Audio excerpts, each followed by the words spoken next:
Sosok Liga Akbar, saksi kunci kasus pembunuhan Vina, membuat kesaksian baru. Liga mengaku bahwa banyak skenario yang terjadi dalam kasus pembunuhan Vina dan juga Eki. Perkembangan pengakuan dari Liga ini disampaikannya melalui kuasa hukumnya Yudhya Alamsyah. Dikutip dari Tribun Jabar, Liga mengurai kesaksian yang dinilai bisa mengubah kronologis kejadian. Liga mengklaim bahwa dirinya adalah sosok yang tahu detail betul duduk perkara kasus Vina dan juga Eki.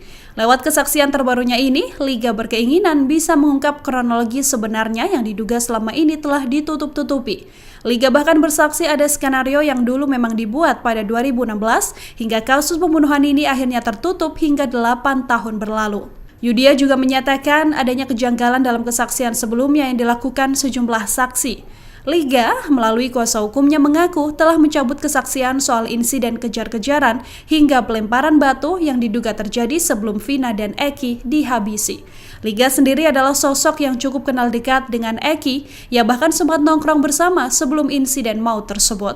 Almarhum Vina dan minta doanya buat semuanya biar kasus ini cepat selesai dan dibukakan keadilan untuk kita semua. Cukup. Alasannya apa? Jadi menjadi saksi kunci. Alasan dari pribadi. Saksi kunci Yang mendorong karena dipanggil dari Polda. Juga sebenarnya dengan almarhum sedekat apa sih bisa diceritakan sedikit ya? Sudah kayak adik kan kayak saudara, bapak dan mamanya juga udah tahu saya. Download Tribun X sekarang, menghadirkan lokal menjadi Indonesia.